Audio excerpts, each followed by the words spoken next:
Greetings, everyone, and welcome to another episode of the Critical Podcast. My name is Jimmy Good, and I am your host, and joining me this week is my go-to podcast compadre, Mr. Levi Fletcher. Levi, how are you doing this fine evening, my friend?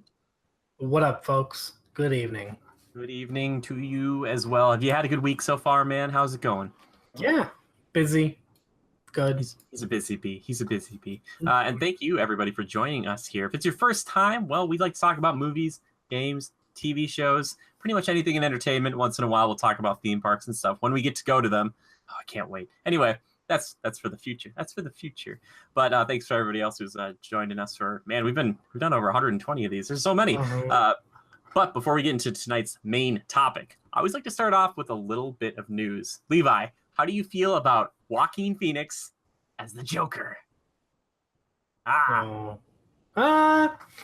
don't know. I feel good about that. Joaquin Phoenix is a very he's definitely more than a one-dimensional actor. So I have good feelings about him being able to do it. I just don't want us to lose Joaquin Phoenix. Yeah, that's true. Well, apparently it's now been confirmed that he's going to be starring in that kind of spin-off, origin Joker film set in the 80s now. It's going to be on a budget of $55 million, and the director said this. He said, it's an exploration of a man disregarded by society that is not only a gritty character study, but also a broader cautionary tale. Is this going to be what's that? Oh, sorry, that's the studio describes Phillips' film as. Is this going to be like Gotham, where they have that pseudo Joker character, but it's not really Joker? And No. The Dark Knight Rises, where Joseph Gordon-Levitt is Robin, but not really Robin. No, I think this is going to be straight up Joker because the film's name, I think, is just Joker.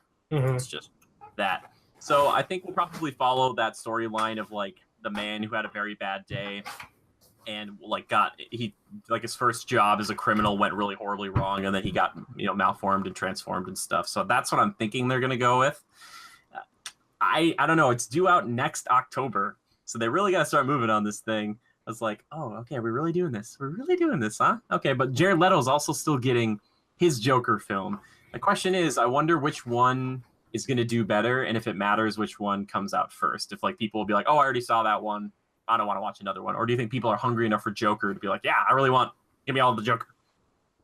Yeah, I could feel like could go both ways because a lot of people have been hungry for another Joker film. Yeah. And I feel like, people were really let down at how Joker was just shoehorned into Suicide Squad. Yeah. Just really thrown in there. Because you could have really had that whole film without Joker in it at all. He could have been cut from the whole film, and you never would have known. Well, the weird thing is, Jared Leto spoke out and said that they had filmed a ton more stuff and that, most all of it was edited out for some reason, and he felt really bad about that. And maybe that's why they're doing, a full Joker film now where he himself can play that character more so. Because you're right, he's in it a little bit, but he does feel forced into it as of, right now. And, I mean, he was the most interesting character in that whole film. Oh, yeah. Well, in my opinion. He was just crazy, and just it wasn't enough just to see him running around on a helicopter and coming in and coming out. Yeah, and I actually kind of liked this version because I know a lot of people love the Heath Ledger version, and that's the one that so many people really, really like. I always really got into the Mark Hamill interpretation from Batman the Animated Series, and I kind of liked taking that version and making him even a little more insane, a little more trigger happy. And that's kind of what this one was, even though I wasn't a huge fan of all the tattoos and his style was a little too much for me. I was like, but you're right. He was probably the most interesting. Not that he had a lot to contend with. There's not too many people on the Suicide Squad where it's oh, cool. I want to know more about your backstory. It's just just kind of move along. Killer Croc. Yeah. But anyway, hypometer on a Joaquin Phoenix Joker film. 0 to 10 or 0 to 100, however you want to do it. I'll give it a good 8. Give it an 8. Well, that's pretty high. That's pretty good. The budget makes me nervous, but I'll give it an 8. I think it might be good because I think if you blow out the budget on this, there's just a bigger chance for failure, right? I think, yeah, and if they had chosen a different actor, you'd be getting a different score from me, but I really like Joaquin Phoenix, so. Cool. I remember the role I liked him in the most was the bad guy in Gladiator, because I thought he played that really, really well. And if he can do that and take it even further, I think it could potentially be really cool. Mm-hmm. So, Yeah, I'm looking forward to it. Keeping in the DC realm, apparently there's a trailer coming out this Saturday, which a lot of people might be watching this today, so you should go check that out. But we have a poster right now for Aquaman. I want to briefly mention it. We have 2 posters I want to talk about this week. This one I want to get to first. The poster is like Home is Calling. You got Aquaman sitting on some rocks underwater. This looks so photoshopped, and I get that it has to be, right? But it looks like they took a bunch of these. There's like a bunch of sharks and like there's killer whales behind him, like manta ray or whatever. They're all behind him, but then they like basically it looks like they just like clicked and dragged a PNG of him on some rocks and just put it on there. Mm-hmm. Am I crazy? Does it look like weird to you? You're not crazy. It does look really odd, especially because they did a good job with his costume and everything in Justice League. So why not display that a little bit? You know, he's very crouched over, very like, I don't know. I know some people have complained about the pants. Like he's got kind of like wavy pants.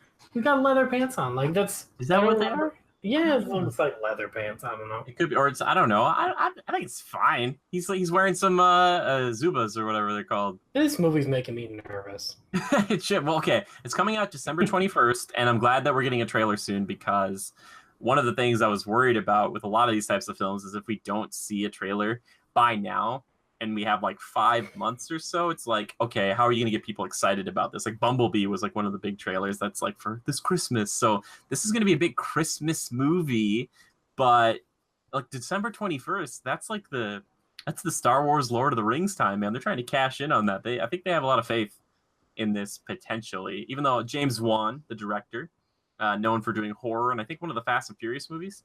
So could be good. I don't know. I know Joe loves freaking Aquaman. Levi, how do you feel about Aquaman post, Justice League and now? Well, I really liked him in Justice League, actually. I thought he was going to be really bro-y, but turned out to be a pretty good character. Oh, he's still bro. He was still bro-y, but he was interesting. Held his own, I feel. He was the Drax of that film, I feel like. Yeah, he was the comic relief. I'm getting nervous just because it's still in post-production and it's almost into July. Yeah, well, maybe that's not completely out of the norm. It's just that usually with bigger films like this, we know a little bit more by now, usually. But maybe that's the point, is that they wanted to kind of let all this other stuff, maybe like Star Wars and Avengers and all that pass. And then after all these other superhero films came out, they're like, hey, guess what? We're coming in December. Hi, hello. Like, it seems like it's a pretty open season. I'm hoping it does well because I had doubts about Wonder Woman at first. Like, how could Wonder Woman stand alone? And then we got Wonder Woman, and it was fan-freaking-tastic. Yep. And so if they can do the same thing with Aquaman, make it an interesting story, make it an interesting character, and then fully fleshed out. Like, he felt very kind of one-dimensional in Justice League. Oh, for sure. Yeah. I like his character, but his writing was off. Yeah, I agree with you there. I think he's interesting, and I think there's more that could be compelling about him. It's just, I kind of wish we would have gotten this before Justice League. Like, I wish Justice League would have been more of an event. I feel like it just came and went. It's like, who cares? I forget about it sometimes. Yeah, I forget about it too, which is not good. It's not good. For me, I didn't even talk about Joaquin Phoenix, like where the Joker sits. For that one, maybe like a 7 out of 10 or 70 degrees out of 100. And then Aquaman, I don't know where Aquaman. Maybe Aquaman's like a 75, maybe. I hope it's cool. I hope it's really cool. See you critically panning Aquaman already. I don't know. I just want to see how they do all the underwater stuff. Like, that's going to be so difficult to do. Like, it's going to be a tell. Yeah. Yeah, I'm not sure. We'll see. And James Wan publicly stated, I think, there wouldn't be any air bubbles like they did in Justice League, where that kind of person pushed it back and they kind of were standing in the middle talking to each other. It's like, okay, fair enough. How about you? I'm nervous because DC likes to take off more than they can chew. They really bite off more than they chew. Yeah, they really like to bite off more than they can chew. So if we can, they can get something good out of it, I'd give it like a 6 or 7. Well, that's the problem right now. Is it's kind of hard to be, I think for me, excited because it seems like such a hodgepodge, because you still have like the mainline stuff, which is this. Then you have like the offshot stuff, which is Joker. Then you're still doing the Harley Quinn Birds of Prey thing, kind of. It's like please, can we make this all work together? Pick a lane, DC. Like, Jesus. Could you imagine if Kevin Feige came out and he's like, guess what, guys? We all know that you love Ant-Man. we're thinking, why don't we just make a completely different Ant-Man film? I know it's not the Joker. What would their, I don't know what their like comparison with the Green Goblin if they had him, but you know, or like Tony Stark. They're like, we're doing a fully, it's not going to be connected in any way. It's going to be by itself. One movie. See if you like it. It's just like I can already see Mickey like raising his glove to be like, hey Kevin, can you come here for a minute? It's like, yeah, that's I just don't know why. The last thing I do want to talk about as far as posters go this week, we got a new one for Godzilla 2 or Godzilla King of the Monsters. I want to talk about this because maybe some people, there's some new people here, people who don't know. I'm an old school Godzilla fan. I grew up loving those old crummy videos where it's like dudes in suits fighting on sound stages with like these little baby cities, but I love them. And I actually kind of liked, was it Godzilla 2014 or 16? Whatever the one, was it 2? Maybe it was 14. Anyway, 2014. Thank you. I liked that movie. I think it was flawed. They spent way too much time with the stupid human characters. Not enough Bryan Cranston, but from the Godzilla we got, I really enjoyed that. And I liked that, like Jurassic Park, you didn't see Godzilla all the time. And when you did, it felt like really impactful. And I love that he's a big, chunky boy or big, chunky animal. He's like the fattest and biggest it's ever been. And I love it so much. His big old, like that. Levi, how do you feel about Godzilla nowadays? I can remember the first Godzilla from a long time ago. The 1998 one, I'm sorry. That's the first one from me. Oh, the Matthew Broderick. I didn't understand it when I was watching it at the time. I think my uncle was watching it. I was just like, I was like, this is weird. I wasn't too keen on it. It was okay. So I gave it a shot with 2014's Godzilla, and I really liked Bryan Cranston's character in that film. I liked the characters, and I liked the fact, like you said, you got to see Godzilla, and when you actually saw him, it was impactful. Tied into the story really well. We were like, is he going to use his super move? And then he uses hyper beam, and we were like, attaboy. It was so good. I did like that film a lot. So it just feels kind of weird that we're getting a sequel so late, but I'm interested. It takes time.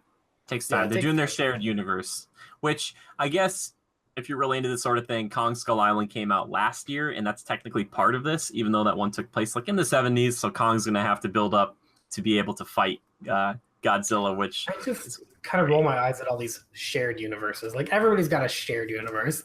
Mamma Mia's got a shared universe. Yeah, what's the just put out for Chris Brosnan? I get it. I understand why they're doing it. It makes sense, and I love it that people are trying, because I'd love someone else to not necessarily replicate Marvel's success, but just say, hey, you know, what people really like is to be rewarded for going to see these movies kind of like a TV show. Like it's like every week is like a new movie kind of thing. So yeah, I know what you mean. It is kind of weird, but I'm excited to see that fight because they've actually done Godzilla versus King Kong in the past, and King Kong actually won that fight. And I'm really hoping that nowadays that Godzilla takes it, because they said there's going to be a definitive winner, and I'm really excited about that. But is this the same universe as the Mummy? Because no, they were doing a shared universe with the Mummy too, right? Yes. So that's you might not have been here, like Levi, when you started. That was like during the turmoil. So last year's The Mummy with Tom Cruise, the reboot, was going to be the start of the Dark Universe. If anyone's seen that movie, you will probably see the Universal logo. It flips around in the beginning, and it's just like Dark Universe, and it's all creepy. Basically, because that movie flopped, they've like put all that on hold indefinitely. The problem is, not only was that movie like kind of middling, maybe at best, but the other ones they had lined up, like Invisible Man and like Bride of Frankenstein, there were some really weird picks as far as like, oh cool, like a monster movie universe, because the hope was maybe they come together Avengers style to fight somebody else or fight each other or whatever, but it just didn't do well enough. So that universe is completely like on hold. We don't know what's Thank going God. on with it. Yeah. I remember we saw so many trailers for that Mummy movie. Yep. Every movie we saw last year was like it had the Mummy trailer. It's not bad. It was just like, it was in a couple of weeks stretch for me where I saw that and Transformers the last night and one other really bad movie. Oh, it was Pirates 5. Oh man, it was a rough couple of weeks. I think the only thing that saved me was Wonder Woman, which was like the shining, like it made me love that movie, I think, even more in hindsight, because I look back at it, I'm like, oh, thank God. This has been a much better year for films and yeah, games for sure. and whatnot. Well, I mean, last year games were great. Every year is good for games. I feel like we're so spoiled. Anyway, I'm really excited about Godzilla, King of the Monsters, because Gareth Edwards directed the first one. I don't think he's back for this one. And he's the guy who did Rogue One. And he knows scale. And I remember really loving that feeling like Godzilla was larger than life. I love the beginning kind of like retro feel of the whole place and showing like the old Bikini Island testing where they were trying to like test the hydrogen bomb. And they're like, actually, we're trying to kill Godzilla back in the day. And I just love that it's progressing. And in this movie, it's not going to have the Muto or the Muto, those weird things, which, you know, you talked about him using the atomic breath, which I freaking loved when it finally happened. I was like, but, you know, I think it's going to be Rodan, Mothra, and King Ghidorah. So if you don't know, those characters are Mothra, giant moth, basically. Rodan, kind of like a big Pteranodon thing. And King Ghidorah is a 3-headed dragon. So this movie could get really nuts really fast. And I can't freaking wait to see these other ones because I can't wait to see what they look like. Because this picture of Godzilla that we're looking at this week, this poster, is big old chunky in the ocean or water somewhere, right? Like just shooting up its atomic breath like a flare, like either signaling to others it wants to fight, or I don't know what he's doing, but I love the runes on his scales too. Yeah, that's a little different. It's like he like charged up for it. Yeah, and they look like a little more defined in this one. That was a really good catch, Levi, because in the last one and in the past, typically the spikes on his back would kind of just glow, but this one looks like there's actual designs in them that are glowing. It just looks really nice. I'm so excited to see this, and this is a really cool picture too. I really like it. I have no idea what he's doing, but I'm at like a 9 out of 10 for. Do they have a release date for May of 2019? Is that what they're aiming for? That's what it is. Yeah, I think they're trying to do that. That's rough to compete with Avengers, huh? Well, I don't know if it's going to be. It's probably not the same week. Probably. No, but that's still dangerous territory. I can see that movie getting like pushed up or back. Maybe, yeah. I don't know what else is coming out next. Well, the problem is you go too late, you run into Spidey. I don't know. Disney's just like, it feels like a minefield over the year. They're just like, just like placing all their mines. And I would love it. I didn't even think about this. If Disney could like get Godzilla rights, oh my god, I would love to see a Godzilla ride. Oh, they have a King Kong ride in Universal, but I'd love a Godzilla ride. Yeah, how about you, man? If I'm at like a 9 or 90 degrees out of 100 degrees, sweating on the hypometer, where are you? I'm at a good 8.5. Yeah, I liked the Godzilla, but not like wasn't crazy about it. Didn't grow up loving it. Wasn't huge on it. So I really want to do. I'll do a commentary of that first one when the next Godzilla comes up, regardless if I have to do it by myself. I love the beginning of that movie. I'll do it with you. There's so much to like about that movie. It's not perfect. I haven't seen it in a while, so I'll see it. It's not perfect, but it is good. I would say that movie's like an 8.5, maybe out of 10. 8. It's solid. It's really good. I like a lot about it. One criticism people give a lot is that a lot of the times when it starts to fight, they cut to like a TV news broadcast of it fighting in the background. You don't actually get to see it's like from the character's point of view. I understand that. I wish they would kind of show off the fighting a little bit more, but that ending is like there's some brutality in those fights, and I just love watching Godzilla just kick it. Oh yeah, Godzilla, I love you. All right, Levi, I believe that's enough of news. Who wants any more news? We're done with the news this week because it's been kind of slow as far as movies and games go, because we're kind of in between E3 and Comic-Con and all that jazz. We're going to talk about a broad topic, something that I really love doing, kind of more of an open discussion. We're going to talk about sequels. Speaking of, we're talking about sequels right now. We're talking about Godzilla, King of the Monsters. I want to talk about what makes a good sequel, what makes a bad sequel, and maybe some examples of both. And remember, this is all subjective, but if you don't agree with us, then you're wrong. That's fine. I mean, you can be wrong. That's totally cool. A lot of people love some things, and they're wrong about them. Like, so many people love The Last Jedi, and they're wrong. I'm just kidding. I shouldn't stoke that flame. I'm sorry. Last Jedi. Levi, what to you makes a good sequel?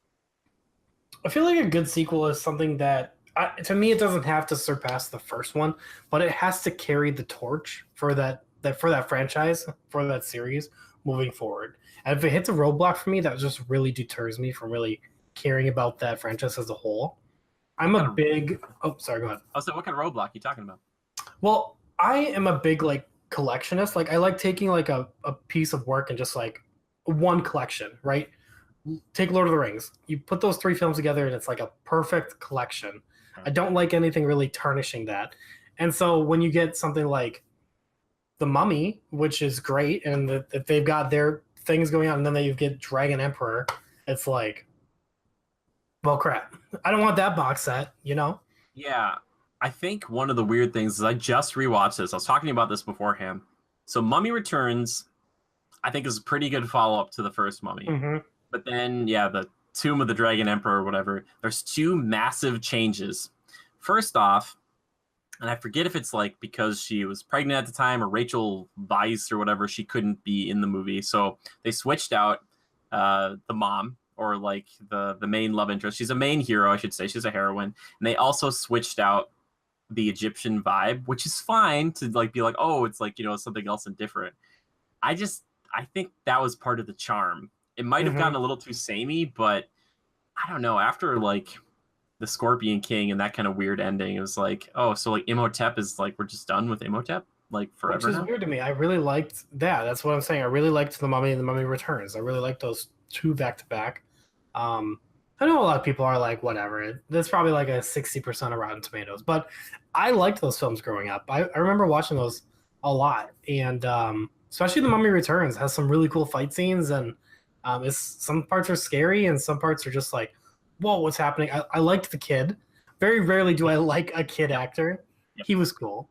I don't know what happened to that kid, if he's still around, but yeah, I think they switched him out for the third one, and they aged him up, or his character, a bunch, and it was like pretty far in the future because he was like in his 20s by that point. It's like, oh wow, you're kind of jumping. I will say this: I still wish Brendan Fraser would have stuck around because I really like him as an action hero. Yeah. Because Chris Pratt is kind of like the more modern-esque Brendan Fraser. He's kind of like the everyman, but he's gone a little too far where he's like the sexy model-y everyman. Brendan Fraser was like the straight up everyman. Like he would, if he got in a bad position, he would just yell at somebody, just like, ah, you know, he'd scream and just shoot. And like he was not always like perfect all the time. Yeah. And I love that about him. I thought he was like a good like action star. I thought he was great. I really liked him. I was like, I like this guy. He's always just like, oh, I hate mummies, and then he grabbed all his guns and just starts shooting just like crazy. It's like, yeah, man, I liked him. I really liked Brendan Fraser too. And I was reading like an article about like what happened to him, and I know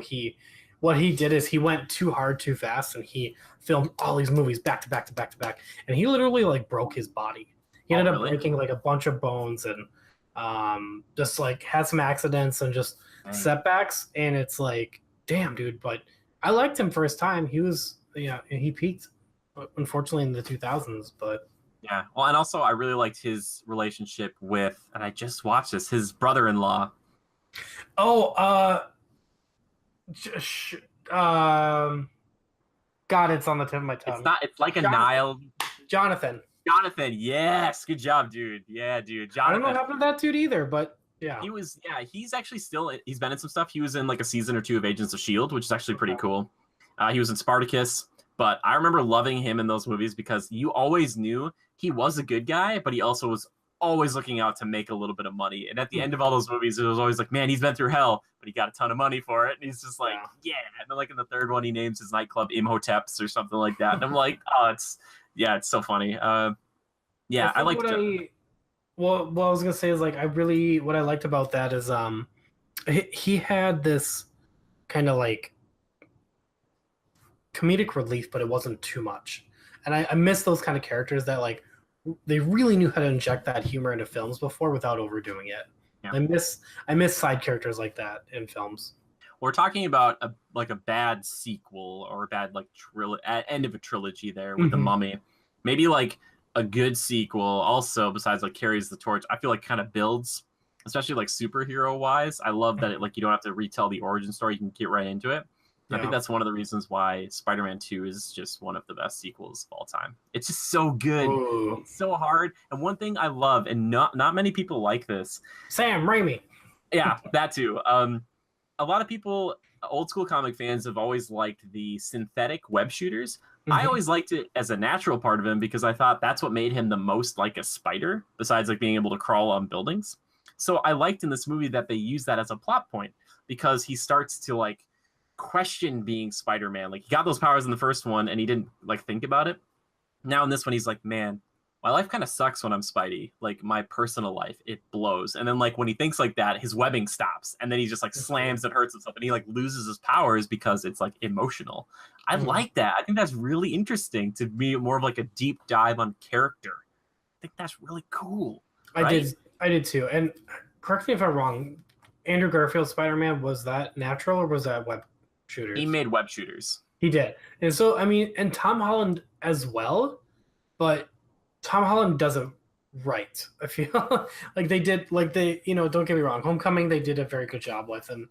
But I do love that about the first Spider-Man films, that it was natural. He got the spider bite, and that's what, he woke up and he was like bulky, and he was like, what the heck was wrong with up on my pecs? And he was just shooting cans, and man, I gotta go watch the first fucking Spider-Man tonight. It's so good. And the thing is, like, that movie, they tell you so much, but they also have the Green Goblin in it. You're like, oh man, there's so much to do in this movie, but still the Green Goblin is just like dogging him. Eventually it's like, yeah. But I think that's another thing too. You have like that father figure in the first one, and then they double down on it and do another father figure in the sequel, but it doesn't feel tired. And I really like that with like Spidey villains. By the time they got to Amazing Spider-Man, they kind of did it with Kurt Connors again, and it was like, eh.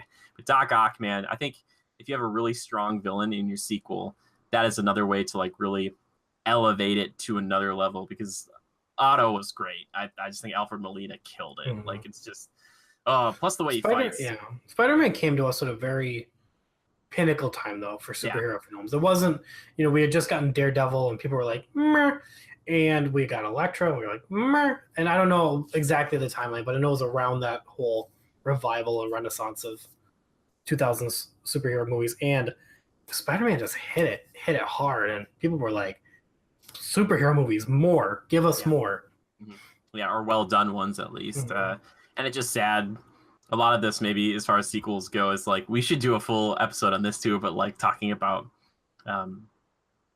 what is it, like studio interference, which is something that Spider-Man 3 is plagued with horribly, and that's unfortunate. But Spider-Man 2, that's what I'm talking about today. It's one of the best sequels. That's what makes a great sequel, kind of building off the characters you already know. All the characters pretty much. You even have like Aunt May, Mary Jane, and even Harry Osborn a little bit too. He's very weird and greasy in this one. He's like the most like manic ever. He's just like, Nobel Prize, Otto. And he's like just making money and doing stuff. And he's just kind of like a little dweeb. But then in 3, he definitely goes through a lot of different emotions, which is great. But what other kind of like sequels that to come to mind to you is like a good sequel? You know, I really like X-Men 2. I feel like X-Men 2 was also, you know, I talked about that renaissance of superhero movies in 2000s. And X-Men 2 really, really took the series, and because X-Men 1 is it's kind of flat. It's fine. It's quick. It's quick, and you know, you get an introduction, and you're like, wow, they can make an X-Men film. And X2 was just like, boom, taken off running, and it was fantastic. I mean, we've got the characters, we have the writing is there, and they just elevated the story, and I think that's what really carried that series, and why we got so many more sequels after that. Do you recall the beginning sequence of that film? Okay, it's one of my favorite. Let me think about that. Can I give you the location of the? Yes, give me the. It starts in the White House. Yes. Okay. So the Nightcrawler sequence. The Nightcrawler attack on the White House is one of the coolest flipping things in like any X-Men ever. It's so good. Oh my god. Biggest crime against that whole series is taking him away for 3. Yeah. Son of a bitches. What happened? You knew that he was a cool character. People loved him. That's what made those trailers stand out, because Nightcrawler was heavily featured in X2 trailers. Yes. And it was so cool. I was like, I remember watching a little bit of that President scene in the trailers, and I was like, yes, can't wait to see this movie. Yep. It's set to like Mozart's Requiem, I think, like in D or something. It's so good, and it doesn't make a ton of sense because he talks later on about how he can only kind of teleport to where he can see. Kind of, I don't know if that's how it works, but he was like under mind control and he was being used. But that whole sequence is so amazing, and that's just the beginning of that film. The rest of it's really good too, because it does build off a lot of things. You get Jean Grey, who's like having more and more problems, you know, controlling the Phoenix and all of that, and the eventual team up of the X-Men and the Brotherhood of Mutants, Evil Brotherhood of Mutants, which I love. Just throw Ian McKellen in any cast, anytime, and he only elevates it to like a new level. Because like every time he talks to people, it's just so good. Like he playing off of like Pyro. He's like, he's like, oh, what's your name? And I forget Pyro's like real name. And then he's like, what's your real name? He's like Pyro. And then he's kind of talking about it. It's just like, He really brought it out of him, yeah. And oh man, I know I'm kind of diverting a little bit, but since we're on the subject, how do we feel about Dark Phoenix and Sophie Turner? Are we nervous? I'm a little nervous because I like her from Game of Thrones, but I'll tell you this. Her character was very loosely shown in Apocalypse. It's very loose. Yeah, it's very, and it was very brief. And we're gonna get a whole film of this? I honestly don't care. Disney's gonna snatch it up and just cut all that, so it's not gonna matter. So I'm like, yeah, just put one. It's already shooting, isn't it? We got a release date, so it's gonna come and then it's gonna go, and it'll be the last X-Men ever. And it's c'est la vie. That's okay. Well under Fox. I mean, we're gonna get X-Men back, but we're gonna get we're gonna get it back. Yeah, but like bigger and better. I think that's just like one of the things that like this sequel really nails home. Like Spider-Man 2, but another thing I always think of is that Wolverine versus Lady Deathstrike. That fight is maybe one of the most brutal PG-13 fights you're ever going to see. I don't think I was old enough to see that film. I was watching that, I was like, I don't think I'm old enough to be here for this. It's brutal. It is like rough. It gets real bad, but it's so cool. And when she's got that like liquid stuff coming out of her nose at the end, I was just like, oh yeah, the adamantium. I'm too young for this. that movie started the whole like love affair they have with the Weapon X project, because like once they showed that in the movie, like almost every other X-Men is like, oh yeah, the Weapon X facility, let's go back there. And it's just like, why are we going back here? I think that movie's great. I'm trying to think of other scenes. I think of also going to Pyro's house, or no, Iceman's house, Bobby's house, and you go there with his family and stuff, and they get attacked by the police show up, and they kind of attack the police, and that whole sequence is pretty good. I remember that, because Wolverine gets shot in the head, and you're just like blown away, and you're like, holy crap.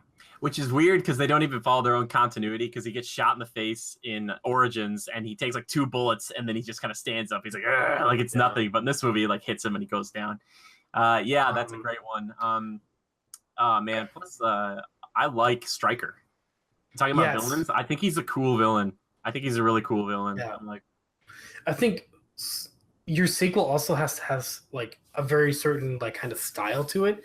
And at the time, X2 had this like really cool style for it. It was very like witty and quick and well done. It was there, and that the team really stays separated for a lot of it, because I remember like Bobby and Rogue and Wolverine go off, I think with Pyro, and they get in the car and there's like bye playing in Cyclops' car or whatever, and they don't really hang out together much, and then he like calls for Storm and they're like, please come get us, like, you gotta come pick us up. I'm trying to remember if they have any moments where like they all kind of band together, because a lot of that is like Cerebro based, which is interesting as well.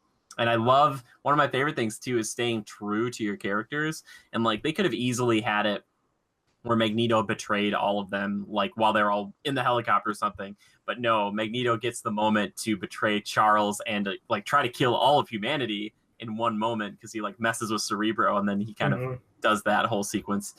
Another great scene. Some good Mystique playing there. She gets like some like espionage moment herself, sneaking around the lab. Man, I think that bugged me a lot in the third one, how she was shot with that move canceling needle, and then like Magneto's just like, I'm out of here. I'm like, I feel like that really wouldn't have happened. He wouldn't have ditched her like that. But it's kind of rough after all she's done for him. But it's like, it's so funny, and I guess it plays into the whole like he is only into you if you're a mutant, and even like a beautiful woman, he's just like, nope, if you're not a mutant, you're not my friend anymore. I don't care. And that's the one where the third one ends with him going towards the chess piece, right? And it moves. Yes, yep, that's the end of The Last Stand. So great. I know people didn't really like X3. And I mean, I wouldn't really consider it a bad sequel. It had a lot going on. There's too much going on. It was a lot going on. But I mean, how do you do a film like that where you try to wrap up a series and not have a lot going on? Yeah, I think the problem was Bryan Singer stepped away and he went and did Superman Returns, I think it was, and they had Brett Ratner come in, and that's another problem if you have like a specific kind of vision for a lot of these films, especially for the first two, and it's going to be a trilogy, and you lose the director. I think that is problematic for a lot of these things because you can really, it's a big tonal shift, and you're like, oh my gosh, like why is this so different? So, yeah, we should talk about X3 sometime. Yeah, okay. Good. Those are good ones. I was trying to think. I had another one like ready to go as far as like what makes a really good sequel. Now I'm gonna play a little fast and loose with this one.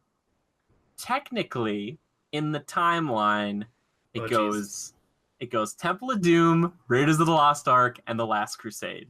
Now I know Temple of Doom chronologically for us comes out after Raiders, but it's a prequel. I don't think Raiders as a follow-up to Temple in a weird way, or I should say Temple is a follow-up to Raiders, truly. I wasn't a huge fan of that. There's some things I like in that movie, but there's a lot of things that aren't great. I think The Last Crusade is like the true sequel to Indiana Jones and the Raiders of the Lost Ark because it builds on the characters we know, and you introduce a brand new element, Indy's father, and Sean Connery plays it so well, and you get back to, you're talking about the Mummy beforehand, leave out like the Egyptians versus like the Chinese mummy and stuff. This is like a return to like Nazis. Nazis are back with Indiana Jones. I always feel like Indy needs his Nazis, like because that's a great villain for him to fight. And that movie, I think, just takes the stuff you know and love from the first one and just adds some things and does it a little bit differently. Man, that's such a good movie. I don't know if you're a big Indy fan. I know we talked about it the other week. I know you're not as big a fan necessarily as I am, but I love those movies. I can't pick the movies out right now. I've seen them. I wouldn't be opposed to watching them again because I feel like they were fairly interesting and the action was pretty good. And they hold up really freaking well. Yeah. Also, Harrison Ford, to me, is much better, and we talked about this before, is much better in these films than he is in Han Solo. Well, that's because he actually likes Indy. Like, he wanted Indiana Jones to be more popular than Han Solo, but Star Wars will always be bigger than just, like, one guy, an archaeologist. It's like, I feel kind of bad for him. I'm like, because I like Indiana Jones way more than I like Han Solo, and I'm just like, please make a good another Indiana Jones. God, he's gonna be 79. Okay. Yeah, that's but that's definitely one that comes to mind for me. That's like a good sequel, like because it recaptures some of that magic, I think, that Indiana Jones had. It's like it's got that. What's the chronological order? So technically, the chronological order is the Temple of Doom, and then Raiders of the Lost Ark, and then The Last Crusade. When were they released? I think it was Raiders first, and then Temple of Doom, and then Last Crusade. Okay. It's really weird. Okay. The only problem, and maybe this was just like a typing, I don't know if this is like a weird error like they had in Spider-Man Homecoming, but it says the date in all these movies. It says the dates. And for Temple of Doom, it's a year prior to Raiders of the Lost Ark. So it's like... Yeah, that's odd. Yeah, it's just weird to me. Plus, and this is a thing I've brought up in the past too, there's a moment in Temple of Doom where Indy goes to grab his gun because there's two guys like flipping swords around like they do in Raiders, and he shoots the guy in Raiders Lost Ark, but this one he doesn't have his gun, so it's like everybody kind of laughs at it, but technically that was the first time Indy had ever done that, so it's kind of like, does he draw his gun on swordsmen all the time? Like, is that just like Indy's move? He's just like, I'm gonna grab my gun. He's like, yeah, swords, I don't care. Yeah, there's some cool imagery in Temple of Doom, but the rest of it, eating monkey brains, and that's, oh my gosh, his love interest in that movie is just insufferable. Oh god, Levi, when you watch it again, you'll be like, ugh, bleh, bleh. Which one? In Temple of Doom, she's like this blonde actress, singer, girl who just screams the entire film. Oh, I think I've seen that before. Yeah, I think she's like Spielberg's wife. We're not talking about the fourth one. Oh my god, the aliens are cool.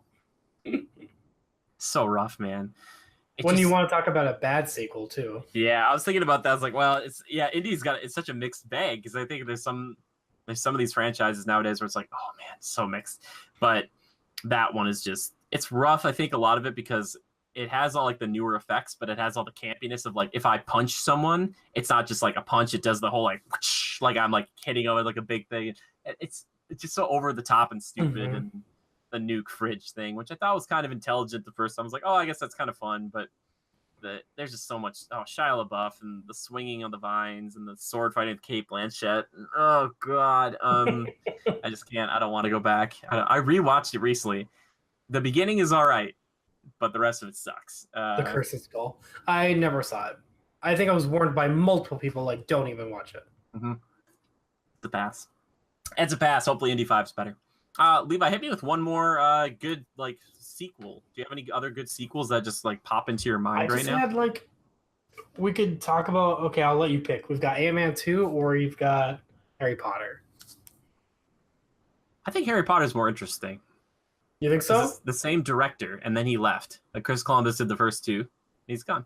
Didn't the same person direct both Ant-Mans? Oh, I think was it Peyton Reed for both? Yeah. But Ant-Man, we that's too easy. Yeah. But dude, I think Chamber of Secrets. Make a case. Why is it better? Like, what's Chamber of Secrets? Like, I don't think it's better, but I just think it builds.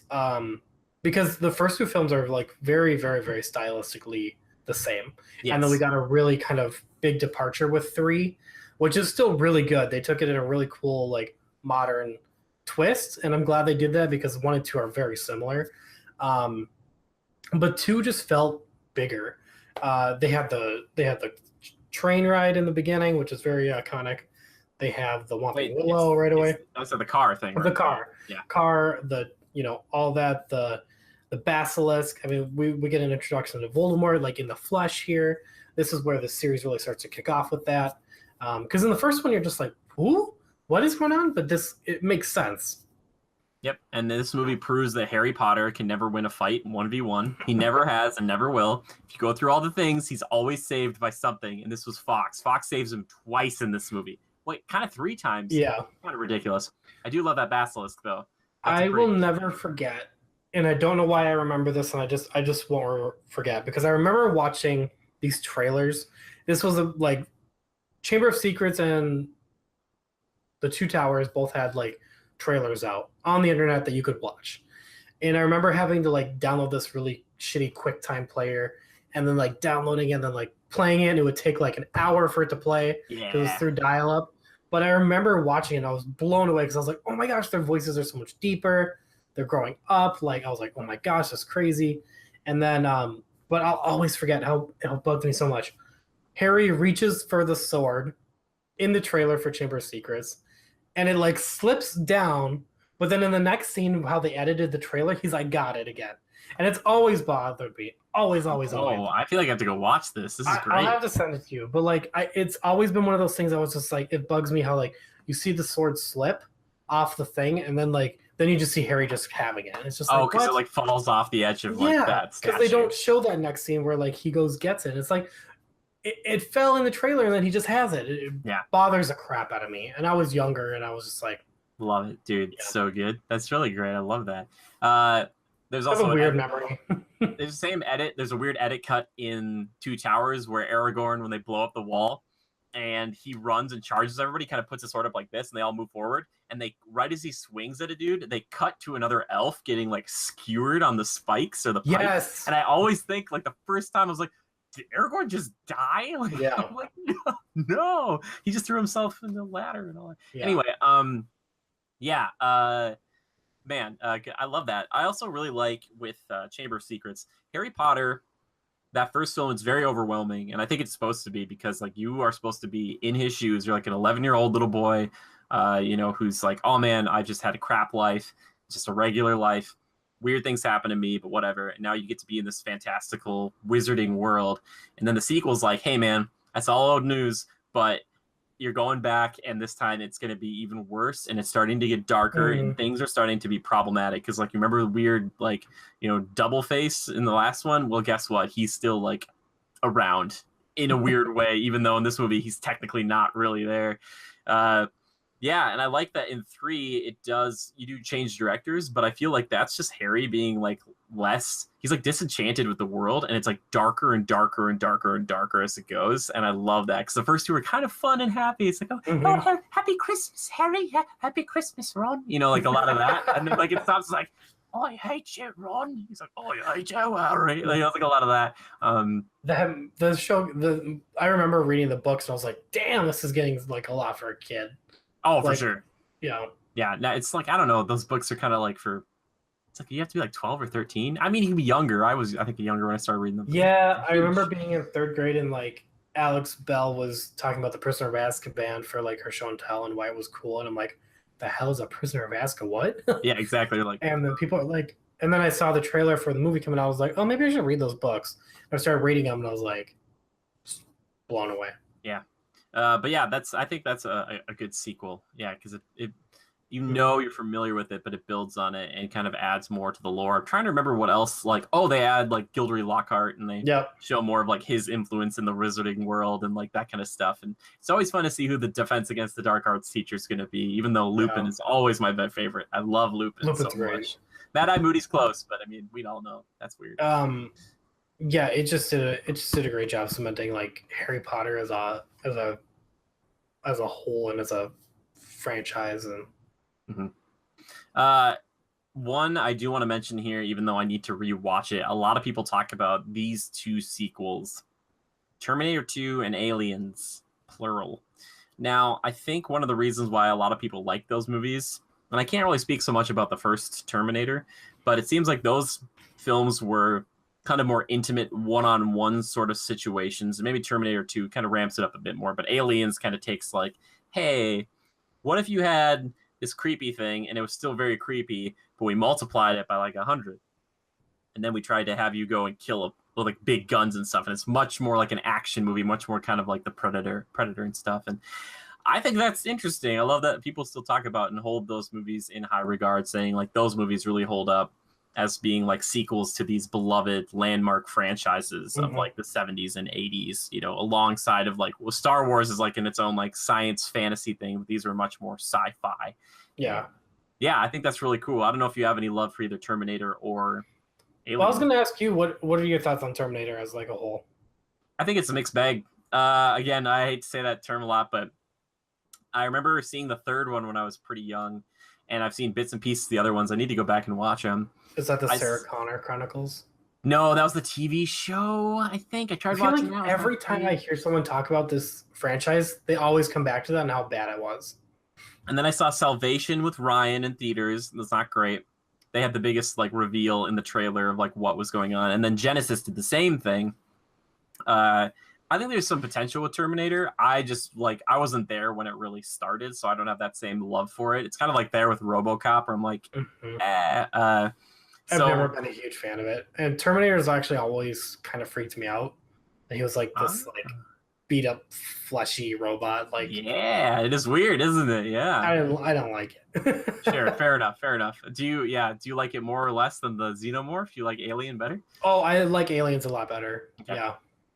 Yeah, because you liked Prometheus and stuff, which was like some people were kind of yeah. We'll see where those go, but I just love that people still really hold those in high regard. And I do plan on watching Aliens again here soon. I really want to see Predators again soon. I have to find a way to watch that. And that was like the third one, because it was Predator, Predator 2, and then Predators, and that's the one with Adrian Brody and Topher Grace. And it's a really actually interesting movie. One of my favorite. Topher Grace. Yeah, he's in it. One of my favorite intros to a film of all time. It's really good. It's really heart pounding. It's like that's how it starts. And you're what movie is this? Predators. It's with an S at the end. Yeah, came out in 2010. Yes. I don't even know about this film. Yep. Yeah, kind of came and went. It's like a Predator with a on July 9th. A classic. Yeah, and I think this Predator is going to be a reboot, which is fine. Seems like we're just rebooting everything. Just reboot it. Yeah, cool. All right. Well, let's just get into it just a little bit.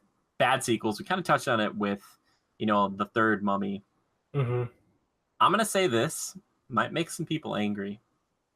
But I think The Lost World Jurassic Park is a bad sequel to Jurassic Park. Now. But Vince Vaughn. Defense rests, Your Honor. So I think there's cool things in that movie. The RV sequence. I like seeing more animals just like living their lives out in like freedom in Site B. I don't know, man. doesn't feel the same. It doesn't feel right. And I know we shouldn't hold it to the standard of like the first Jurassic Park. Like we talked about this beforehand. We weren't going to be like, oh, you have to compare it to the first movie. The only one you could really do that with, I think, was like Fellowship, but they were kind of filming all those together, so it's different. But I just feel like Jurassic, like Lost World, and Steven Spielberg knew it was going to be different. There's so many things in there I don't like, and I think a lot of it is because they don't really focus on the characters as much. I know it sounds really weird because these movies are about dinosaurs, right? They're about dinosaurs and how cool dinosaurs are.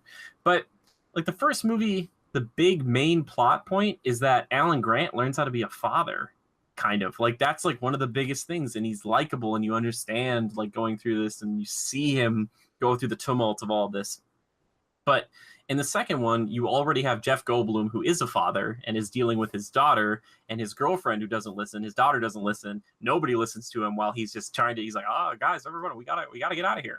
Like nobody's listening to him. And then there's that stupid, really dumb ending to that film, which Steven Spielberg just wanted to make because originally there was going to be, everyone was going to be on a helicopter and there's going to be Pteranodons attacking the helicopter, like ripping it apart, which I guess we got in Jurassic World. I don't think they built on it in the right way. I think they went too big with it. They didn't do bigger and better. Julianne Moore with it. Huh? I liked Julianne Moore. She's so stupid in that movie, though, man. She's like, well, we're just here to observe the dinosaurs. She walks like this close to a baby Stegosaurus, and she's like, I'm going to take a picture of you. That was so cute, though. She's never heard of like the observation effect or whatever, like observer effect. She's so dumb. And then she takes that, she's got the lucky pack, and then she's like covered in like, was it like baby T-Rex blood for the rest of the movie or something? It's like, yeah. And also, I love T-Rex, all right? But I hate when a movie's like, hey, what if we put 2 of them in there? Because it's the sequel. And I'm like, no. Like when I see 2 T-Rexes, all of it's like, hey, this is the sequel to Jurassic Park. Remember that movie you loved? Here's 2 of them. It's just like, it had a lot of flaws. There was some cool parts. I liked when that one dude from Prison Break, I can't remember his name, gets eaten by those little. You like the compies? Well, I think it's funny that he gets eaten by them. I think it's very like very very very very like like I really don't think that they could kill him. Oh, it's weird because they don't even kill that little girl in the beginning. They talk about it later, and she didn't die. And it's like, okay, and you're right because I don't think. But he goes so far off by himself, someone would hear him screaming. And why would you go that far away in a dinosaur nest? Oh, it's like a horror movie trope. I just have a really hard time thinking that their like little teeth could hurt him so bad that he would die.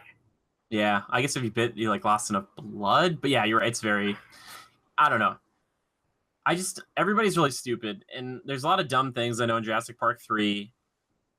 But the daughter doing the gymnastics thing to knock the Velociraptor out. It's so funny that you say that. We literally just watched this. I showed Doug all these films before, going to see Jurassic World 5. And he was like, as soon as she did the gymnastics thing, he was like, that's so dumb. He just ripped into it. Because he was like, that couldn't happen. And I was like, oh boy. He's about to like die via Velociraptor. Velociraptor is this. She's like, hey, you. And the Velociraptor's like, hey. And it's like, like, and also the Raptors are so dumb in this movie. There's this like Benny Hill-esque moment where Jeff Goldblum's like dodging in and out of a building, and the Velociraptor's like, I can't get you. And it's just like, and also Jeff Goldblum's, did he grow like 2 feet in this film? Maybe he sits down in the first one too much. He seems like a flipping giant in this movie. Yeah. He's walking around. Those angles. Yeah. Also, but I love the tall grass scene. More stuff like that. I don't think like adding like 70 people, like just like hunters in this movie and then adding like 100 dinosaurs is like the way to go. It just felt too much. Yeah. Here's some standout moments that I liked. When they unlocked the cages and let the dinosaurs just go free. I liked that. But why are they so like the Triceratops? Why is it so like destructive? Like I love that though. I still think it's like, get it. And I actually do like the RV scene where they have the baby and they're trying to keep the baby quiet. That freaks me out. I was like, shit, something's gonna hear that. Like the girl's right, and she's getting nervous, and I was just like, ooh, that makes me nervous. I like the part where it's like it's getting pushed off, but what's really dumb is like it falls, blows up, and then the tire flips all the way up to the top. Oh, I like the dumb tire. Doug was like, that's so dumb. I like the stupid tire. Yeah. I will say that Stan Winston, the guy who did like a lot of the practical effects of those films, and that baby T-Rex, I watched like a 40-minute behind the scenes on The Lost World recently. It's super good. Check it out.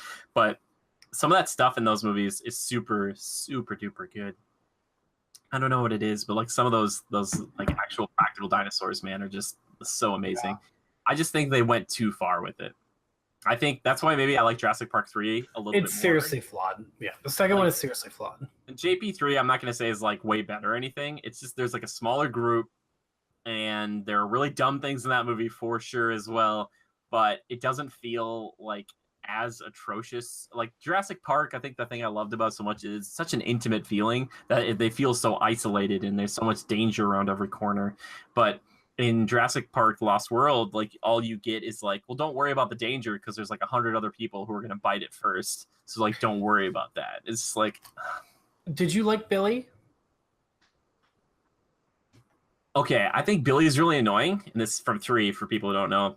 I always wanted, and I have this meta narrative in my mind, Levi, that Billy is working for that like shadow organization from the first film. And he was there to just get the Velociraptor eggs. Like, that's all he was told to do. They're like, hey, if you can get on that island, get some raptor eggs. He's like, all right. Like, I like to think he was on there for a mission. That would be cool, I think. Maybe I'm stupid. But I don't like Billy as a character besides that. Like, besides my meta-narrative. I think they missed out by not... I wish that what's-her-name had really gone back and done it with him. God, well, she's just too popular. Laura Dern, I think, is the most successful. I really like her. I really do like her. She's like there for like one day. I think they did like one day of shooting with her. Maybe it's just like, yep, there we go. I'll do most of my lines through a phone. It's like, in the first movie, she's so good. Yeah, they're all good in that movie. The ending of the like, you should really dub the ending of that with like, he's like, hello, and it's like the Backstreet Boys music. And, like, he's trying to get a hold of her. Give the phone to mommy. You sent the Navy. She sent the Navy and the Marines. How? How though? Like, did she just call him? She's like, hey, can you need to get to Isla Sorna? The kid's just like dancing to Barney, and it's just like, come on. That's kind of fun though, because getting it Barney because it's like a happy dinosaur, but they're getting attacked by Spinosaurus. That's all I'm trying to say. Oh, Spinosaurus. We get off on tangents, but Spinosaurus is cool. I like Spinosaurus. I don't like that they are like, we had to have it kill a T-Rex and be like, Spinosaurus is better than T-Rex, but it was kind of cool to establish the threat and be like, it was just cool to have like the introduction of like a bigger, badder T-Rex without having to have it built or engineered by Chris Pratt's sperm. Like, you know, that's really some good. Dumb plot point, you know? Yeah. I also love that riverboat scene, and I love the Pteranodon sequence. See, that's the thing is like, in Jurassic Park 3, they still have those intimate, scary moments, but they're completely different than what you remember in the past. Like the Velociraptor sequence in that like tunnel, that electrical power place where Ellie is stuck in the first one, and then like the Pteranodon bird cage sequence. I'm like, oh, I really like that because it feels like, whoa, this is brand new. Yeah. And I love it when it turns around and looks at you. It's like, oh my God. Like when that thing's moving and it's like a real thing, it's like, ooh, you feel it. Yeah. Anyway, that's a sequel I don't like. Is there another sequel you can think of that were just like, ooh, kind of lost it? I'm a pretty decent fan of Fast and the Furious movies, and I can say out of all of them, Tokyo Drift is like my least favorite. Absolutely. Do you like how they tied it back in? No, I think it's stupid that he died, and I think it's spoiler if you haven't seen it by now. But I think it's dumb. I don't like the characters. I don't like the setting. I don't like that it's an American 17-year-old that's like a drag racer now. Well, he's like 35. Do you like exactly. They tie him into, is it 6 or 7? They like have that guy meet with Dom in Tokyo, and he's like his contact in Tokyo. I just don't care. No, I don't care. I like it only because like it gives some legitimacy, and like Han is what really gives legitimacy to that one. Because Han might be my favorite Fast and Furious character. I really liked Han, and I was like, oh, this is the only good thing about this movie. Isn't that weird though? They didn't do enough with Han, and it was his movie. It really makes that's what bugs me about it. Like, it was supposed to let Han shine, but then that stupid American got to shine, and it's like, I like the idea of having like a fish out of water situation, but he was so like the stereotypical American who's all like, hey, howdy, like, I'm in Japan, how did things work? You know, it was kind of like, not that great. Yeah, it's so different, and I don't know why Paul Walker wasn't attached for that one. Why they were like, oh, because he did Too Fast, Too Furious, and there's like, nope, coming back. Yeah, that is always hard. Just maybe it's another reason I don't like Lost Worlds, because you take away my favorite main protagonist. But yeah, that's jarring for a franchise to just rip out your whole cast and be like, nope, nobody you know from the last movies are here at all. And it's like, okay, I didn't like it. let's drift around, drift it up. Yeah, there's some cool shots in that movie, and I think drifting is kind of an interesting like cinematic thing. But the rest of it, you're right, is just kind of.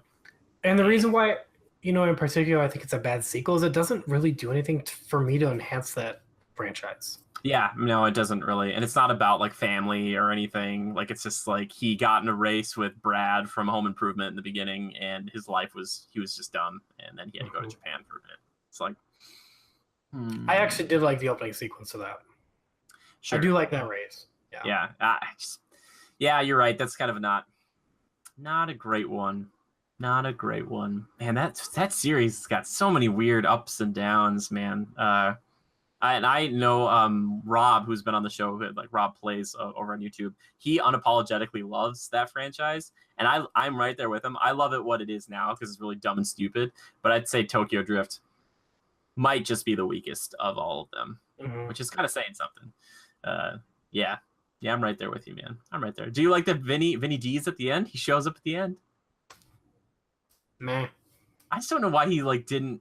Did they just not have the money? Like, were they just like? I don't know what they were thinking. I would have loved it if it would have been like a Dominic Toretto. He's like, I'm gonna learn something new to bring. I'm learning something from the East to bring back to the West. I think it's dumb that Han dies. Like, I really think that's stupid. Yeah, and they do kind of try to tie it in that, like, Jason Statham's character did that, and I was like, okay, that's kind of nice that they did that. I like that part, yeah, because when they come to blows, like it's for a reason. Yeah, exactly. Which makes it even weirder that it's like, okay, all's forgiven in the sequel, and the's always like a new bad guy to take. I couldn't believe that part. A tangent again of like them going to blows with those crowbars and like I was like, holy crap! Oh no! What are we watching right now? As like the street fights back. That was my that movie was my introduction to that series. I had never seen a Fast and Furious before watching that. I just got invited to the theater. I was like, whatever. It's an action movie. What could go wrong? And I was just like, okay. Yeah, that's probably good. It's weird because if you watch the first one, it's almost realistic. And then like as it goes progressively, it gets crazier and crazier and crazier to the point where you're like, we're going to shoot these cars out of planes and then we're going to land on them. I'm just waiting for space. I want 10 to be in space. I'm trying to think of another a really bad sequel. I think the last one that comes to mind, and this happens sometimes with a really popular first outing, is that they decide to make a trilogy, but only 2 and 3 are part of that trilogy. Now, what I mean by that is that they only craft a narrative that spans 2 films. And I'm going to say that I think Dead Man's Chest, Pirates of the Caribbean, is not a good sequel. I don't know. There's just too much. And then 3 gets even crazier. Like, I still like the Pirates franchise, but that first one feels so good. And then it just gets so convoluted and dumb. Like, I just check out. Like, I know you like Pirates, man. Do you want to defend Dead Man's Chest here? I personally, I like it because I like the introduction to Davy Jones. I do like Davy Jones as a villain. Sorry, go ahead. I was just saying I hate Calypso though. Yes, no, Calypso sucks. But I liked the introduction to Davy Jones, and I like that it's got our favorite characters, and it's continuing the story of Pirates. And I do like the third one too. I don't think anything will ever be as good as the first one because it just had so much charm and magic to it. And I feel like it started to get really, really, really. 2 is like I remember seeing it in theaters with like Tim and his mom and stuff like that. I remember when 2 got really, really, really like just outlandish. And it was just like, what is happening like with this story? Like we started off as pirates, and it was weird enough that like they were like dead pirates, but now we have like this Kraken, and we got all like this key in the chest. It's like, okay, this is am really I watching good. like the challenge on MTV, or am I watching like a movie? So funny. So first side note, I like Calypso's hideout in the swamp. That's pretty cool. That is cool. High school girlfriend at the time, Levi. I went and saw this movie with her. and like her friends. And at the very end, when there's the reveal of Barbossa, we were both like stunned and shocked. And for me, I love Barbossa more than any other character in Pirates of the Caribbean. And seeing him back let me leave the theater on a happy note, because I thought, thank God my favorite guy's coming back. Because up until that point, I was like the rest of it. I will say this: the sword fight though between Will, Jack, and Norrington is pretty dang good. It's cool. That's pretty good. I don't know. I watched this video about, it's like called like Accidentally Genius, why the first one is so good. And I think it's because this one just feels so bogged down by so many subplots and all these characters kind of being separated. It doesn't really do a good job. Like, I hate when they take a great cast and they split them up. And it's like, why? Like, I just want them to all be together and play off of each other. Like, that's my favorite thing. Maybe that's one of the reasons why, like, Age of Ultron starts to suffer later on, like when Thor leaves and stuff. But yeah.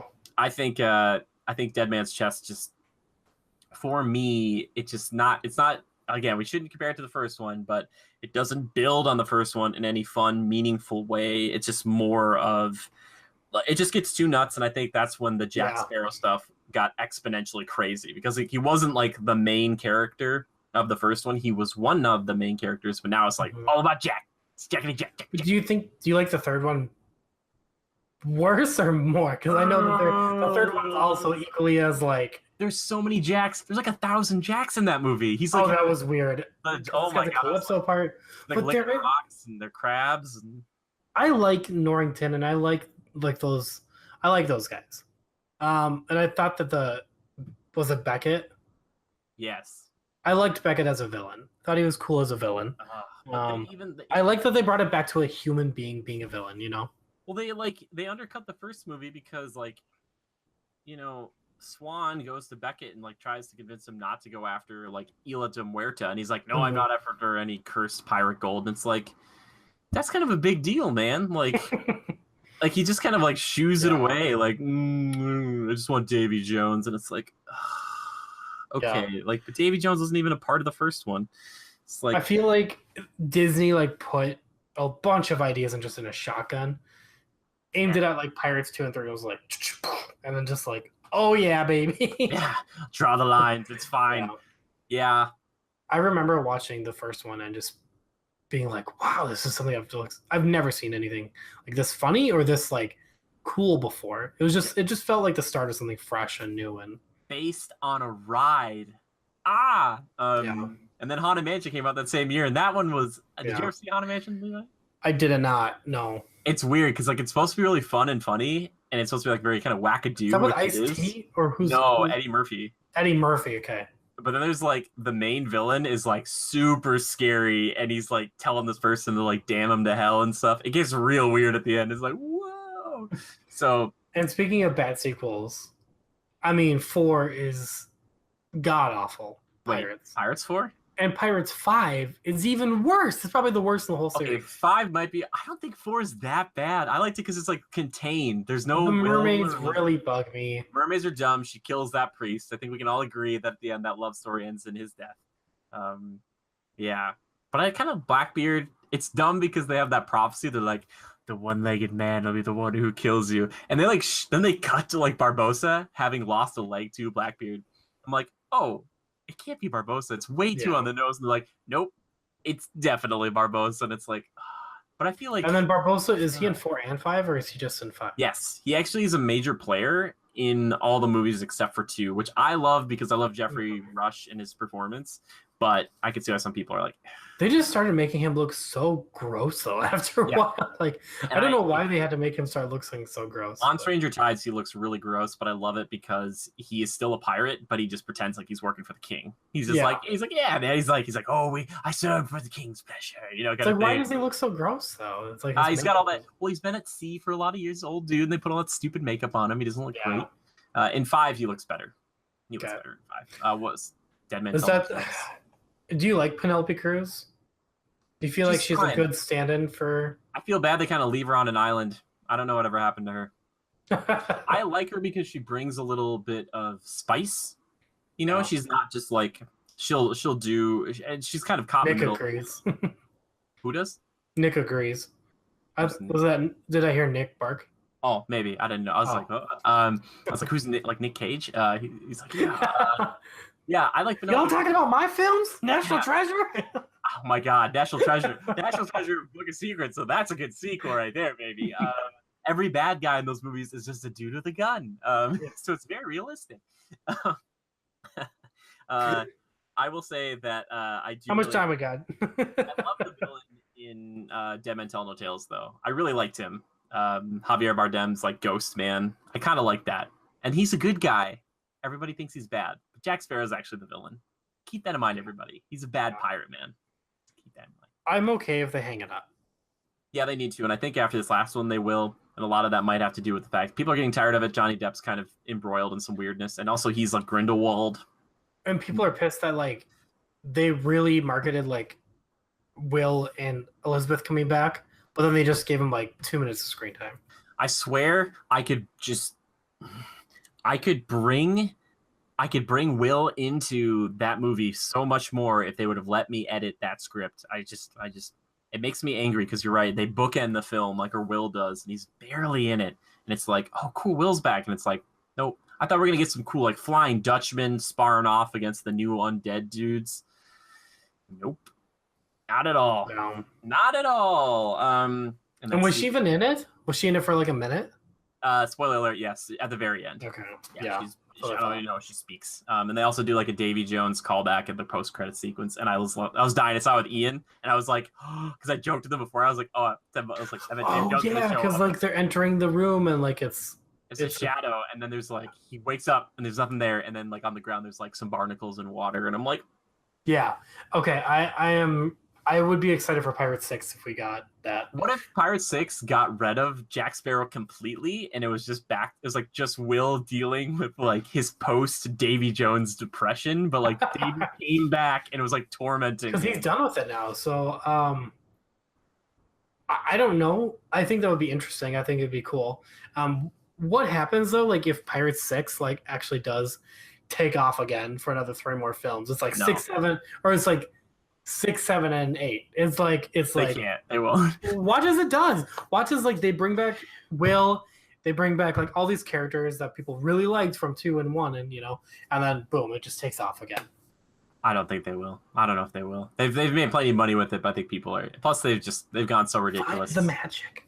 I know they they took a whole bank and they spun it around on the roads in that last movie. It just makes no sense. All right, Levi. I think we're done talking about sequels for now. What's a good sequel? What makes a good sequel? I don't know. Build off of basically what we're talking about. Build off what the first one had. It can't recapture all that magic, obviously, but try to make it pushes the series forward. Make it better, not necessarily always bigger. But bad sequels, I think, just kind of don't pay homage at all. Like a Tokyo Drift doesn't care about that at all, or maybe goes way too big to overcompensate or do something completely different than the first one. Yeah, like Lost World. I think it's a bummer that like that's why the Thor series, the Thor movie sucks so much, because I look at like later on in life I'm going to look at my big Marvel box set and I'm going to be like, oh, throw that one, throw that one, throw that one. I don't know. Dark World's got good stuff. Just cut out all the people. Like it's very like Lord of the Rings, but they just don't, especially the beginning, and then it just goes away. It just goes. Plus, I'm not overwhelmed with the Dark Elf, so. Yeah, Malekith is he's just like, darkness will take over the world. And you're like, oh, boring, blah, blah. He's like, just build up your Infinity Stone. Just make your Infinity Stone movie. And then, we get to move on to the next segment of the show, Levi, that I like to call, that you like to call, that we like to call Timekillers. That's right. It's time for Timekillers. Games we've been playing, movies we've been watching, TV shows we've been viewing. Levi, hit me with some Timekillers, baby. Okay.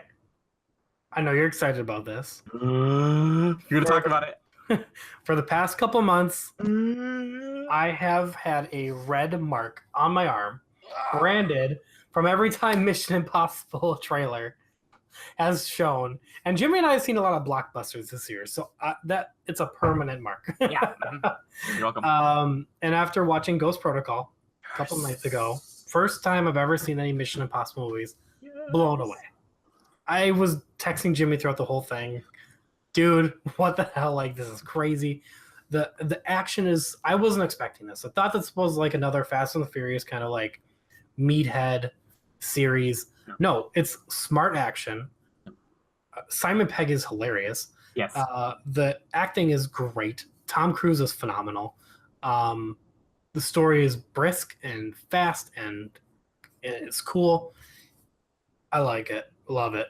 I want to see Rogue Nation real bad. Question: did you feel confused at all because you never really saw these movies a lot before? Did you feel like, oh man, I'm missing out by The jumping in only on this thing that one? confused me is like the wife thing at the end, because like they saw each other, but then like, what did he say? He told, you might be able to answer this for me. He said he was mad at Jeremy Renner for killing his wife, but then Jeremy Renner didn't kill his wife. It's a little weird. So in the film, there's this backstory. Jeremy Renner was on the security detail for Ethan and his wife during like a vacation or something. Now, what happened during the vacation is that they set it up to make it look like Ethan and more so his wife were killed or taken out, like his wife was killed during that mission, and that it was Jeremy Renner's fault, Brand's fault, for not protecting her. And so he held that as part of like feeling bad that he couldn't protect Ethan and his wife. What actually happened is that they set it up to make it look like she died, so that way nobody else, no other spies in the world would ever target her. So that way Ethan could do what he needed to do, and that's why he went and killed like that group to make it look like he was getting like his revenge. So Brant felt like he had always like failed him, but when in essence he actually never did. Yeah. Okay, So that that's makes a lot more why. sense. Yeah. Also, she is a big player more so in the third one. That's where he actually gets married.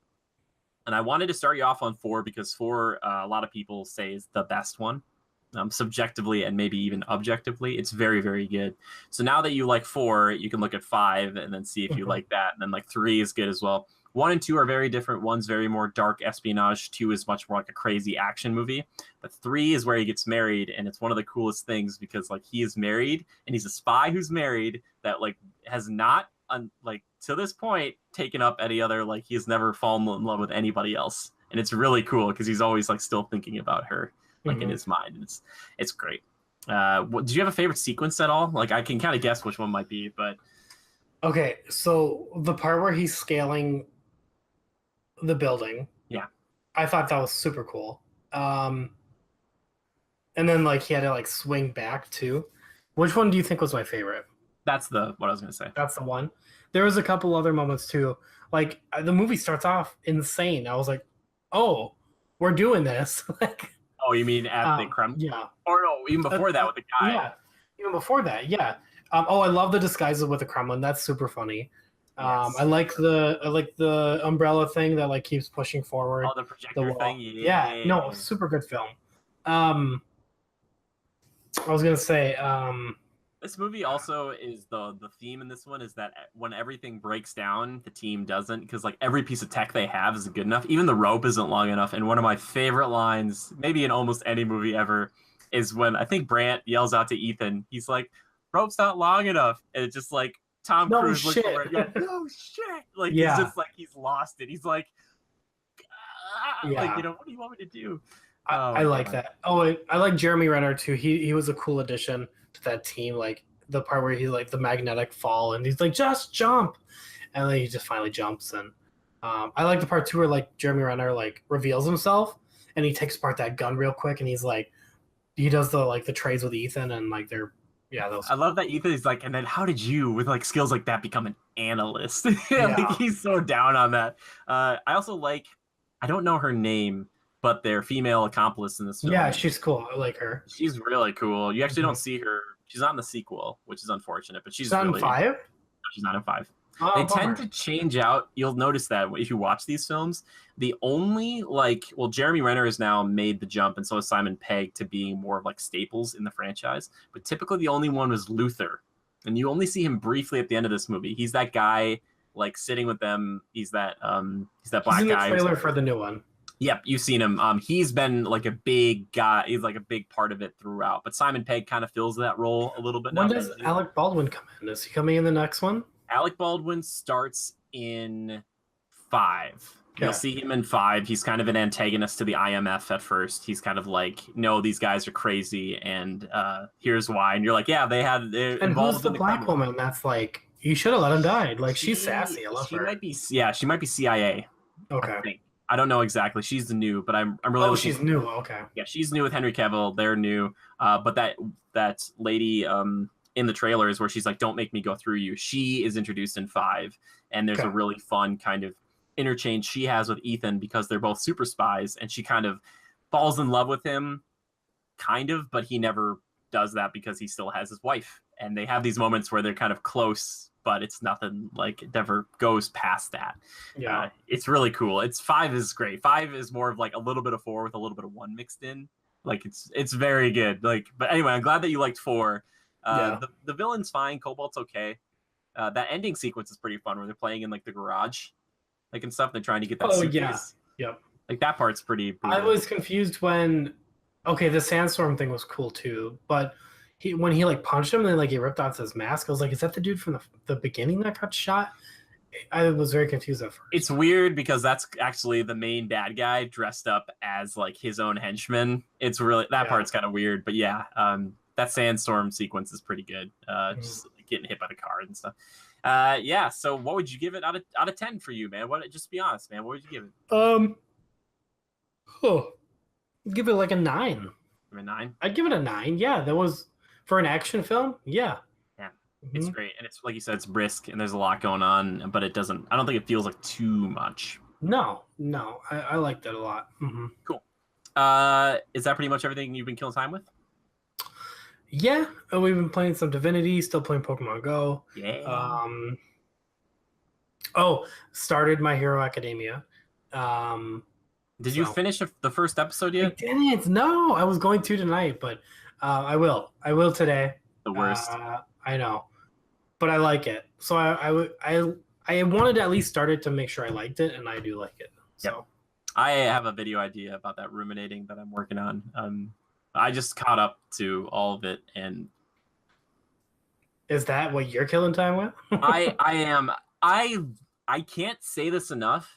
Not only does this show make me on a consistent basis raise both my arms and say, I love this. But there are also moments where I say, oh my God. Like there are moments where I'm like, excitement, astonishment. Just this show, like it reignited that Naruto passion.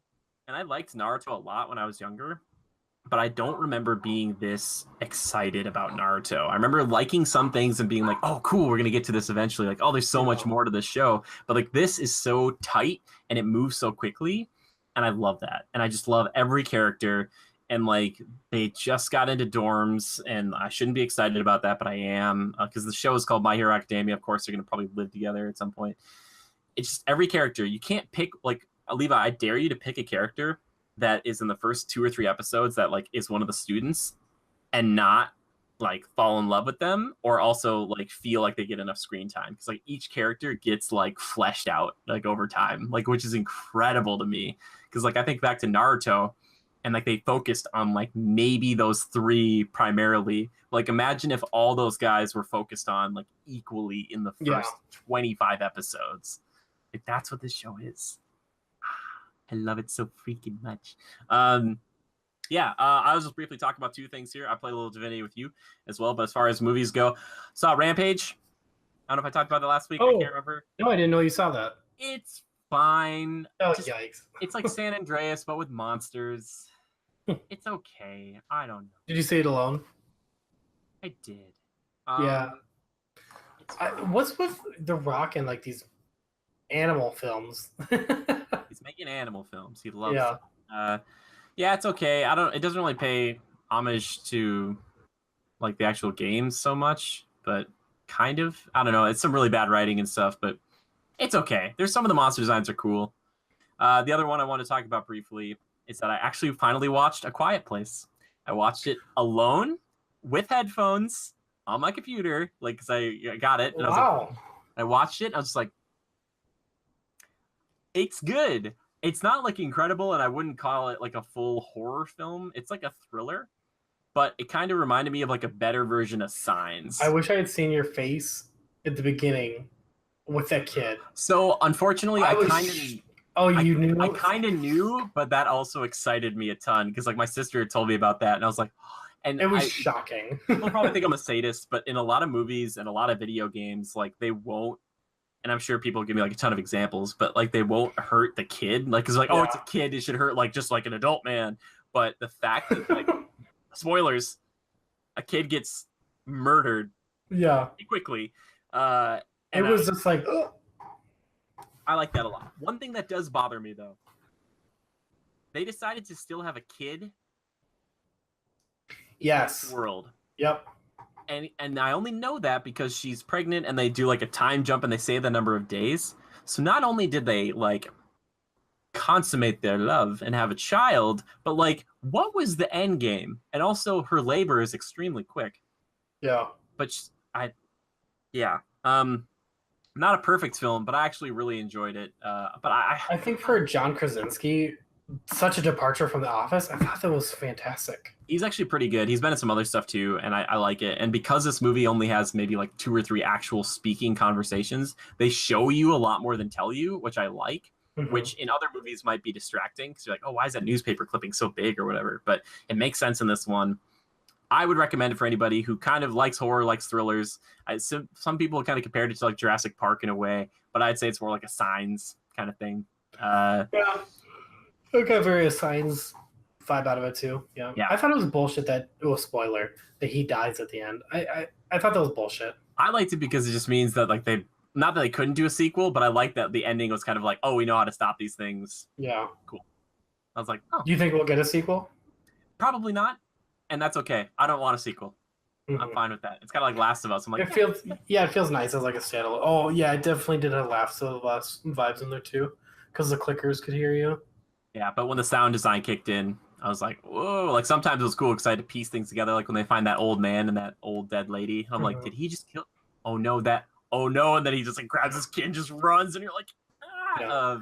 The CG for the aliens when they were like their hearing, that was kind of bad. Oh, CG I like that. I thought it was cool. I thought their design was really cool. I like that. Like that little. I like the design, but I think the CG with it was bad. Like, but it was on a budget. It's on a budget. Yeah, I kind of forget. I thought it looked pretty good, but yeah, that's what I've been killing time with. All right, Levi. Time to move on to my favorite segment of the show: community feedback and questions. We're talking about good sequels this week and bad sequels, all that type of thing. So I had to ask our Legionnaires. Well, they want to know, like, I want to know what your favorite film sequel of all time is. I think it's pretty straightforward. Bite Size Manga said X-Men 2, Nightcrawler, White House. Just saying. You're done. You're not Nice. right. Ryan said, oh, this is an easy one for me. Back to the Future 2. You can't beat a flying DeLorean. There you go. That's a good. The one thing I respect about Back to the Future is it's all over the place. Like the first one's like past, second one is future, and then the third one is in the Old West. That third one though was so bad. Is it really that bad? I don't remember. Really did not like it. Okay, I have to see it again. I think that's how it goes. I might be wrong. My Back to the Future. You're stuff. right. It is Wild West. Yeah. Our friend Andrew, Bad Gentleman, says, yeah, Fellowship was great, but The Two Towers was an amazing sequel. Best one of the trilogy.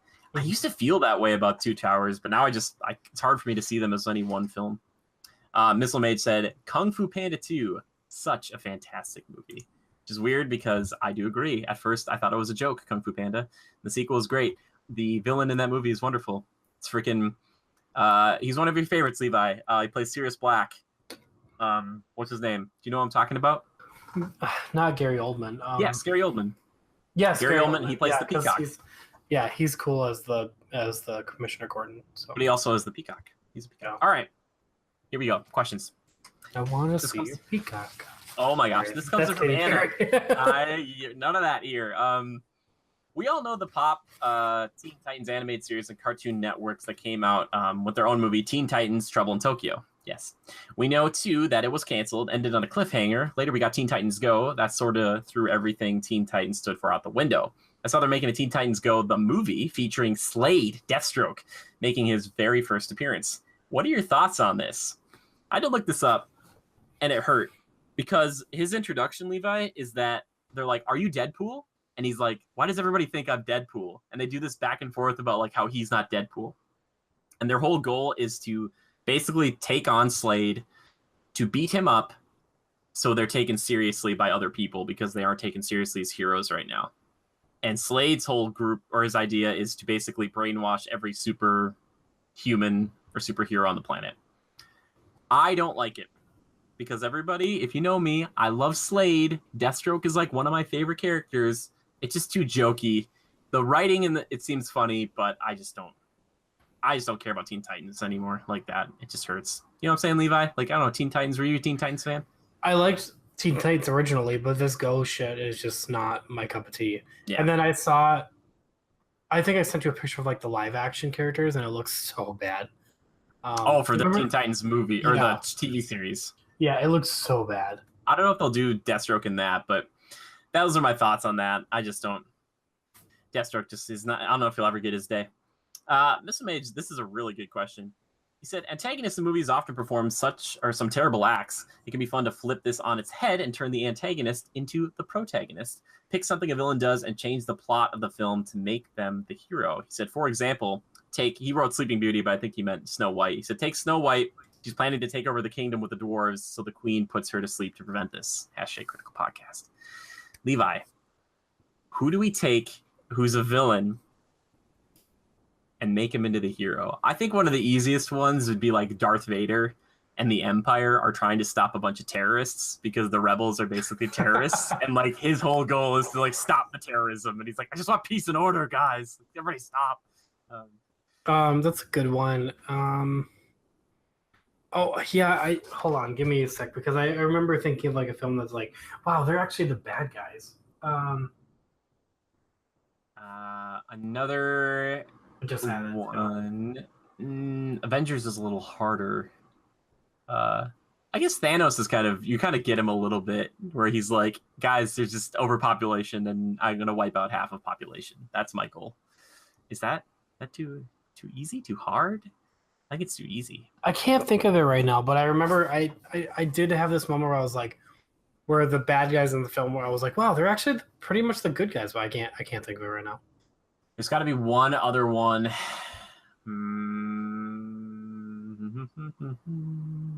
I just looked up at Gears of War. And maybe like Magneto's crew and X-Men, they're actually the good guys because they're trying to save, they're doing it a harsh way, but they're trying to save, the mutants. Yeah, well, and then Magneto just basically completely becomes like a Hitler himself, where he's like, "I'm just gonna kill every human." It's like, it's like, but yeah, I like that.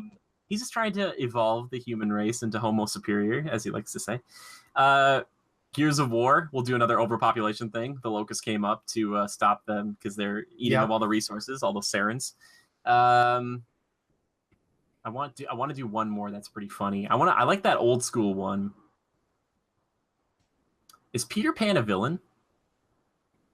Is Peter Pan a villain? Why? Because he's ruining Neverland, or think about it like this: Jim Hook, Captain Hook, got his hand chopped off by Peter and fed to the crocodile. That's kind of a sick thing to do, Pete. And he steals a bunch of kids and runs away to Neverland. I'm just saying, is he a hero? When we ask this question when we're at Disney World, I'll be like, "Is Pete a hero?" You'll be like, I don't know why he did it, but it seems like a pretty. Maybe I'll go present like a bloody hand to Peter Pan and be like, "What do you think?" that'd be. Can I join the Lost Boys? It's like, you can be a lost boy of Neverland, usually hanging out with me. Yeah, see, it doesn't work so well. Another good question. Song. Thank you. You're welcome very much. I think that's pretty good. There's got to be one more fairy tale one that we could do, but I can't. He had a really good one with Snow White. Maybe Voldemort doesn't want all these witches and wizards. Voldemort is like, I'm going to save humanity by killing everybody. That's a good one. That's a pretty good one, too. Dinosaurs are just trying... In Jurassic, dinosaurs are just trying to kill the bad guys. Yeah, they're just trying to protect their babies. Yeah, that's all it is. Yeah. Humans are the biggest villains in any Jurassic. Tyrannosaurus Rex is looked at this bad guy, but he's just trying to protect his baby that's like being attacked by Vince Vaughn in an RV. I'd be pissed. If you've watched that subtitle thing, Levi was like, Lily talked to me that first Jurassic Park, that T-Rex is actually a hero. He's trying to save people. Mm-hmm. Those Jeeps are evil. All right, next question. This comes in from Ryan Lehman. He says, Ryan Lehman 3, I should be specific. If you could choose any superhero versus any supervillain, who would you pick and why? I have this gif of All Might popping up. I would love to see Magneto versus Darth. Oh, is Darth Vader? No, Those you are want to villains. see Wolverine versus the Hulk. Yeah, but there's not like I want to do something that's like way different, you know, like from two very different worlds. Oh, Hmm. what about what about like Katniss versus Bella from Twilight? Oh my god! Wait, is Bella a villain? Sure, I mean, she is a vampire. I don't think I like Katniss, but I think that'd be crazy. that's not a fight that Kat's walking away from, man. She doesn't have superpowers. No, I know. But she'll still try. Whoever loses, we win. That would just be the tagline for that movie. I would definitely love to watch that. I like Darth Vader. Who is the hero we put Darth Vader against? A hero? Yeah, because he's a villain. Um, It's a tough one. It's a tough pick. okay, so I think we should put like Darth Vader versus Captain America. Oh God, I love Cap. That'd be crazy. And why though? Because you just want to watch Cap like try his best to beat this dude up. Yeah, because you know nobody's gonna beat him. Because he just like crunch him with one hand. Yeah, I was gonna say. I don't know. See that? But okay. So no, Darth Vader. Yeah. Versus like a mutant, and I'm trying to think of the mutant.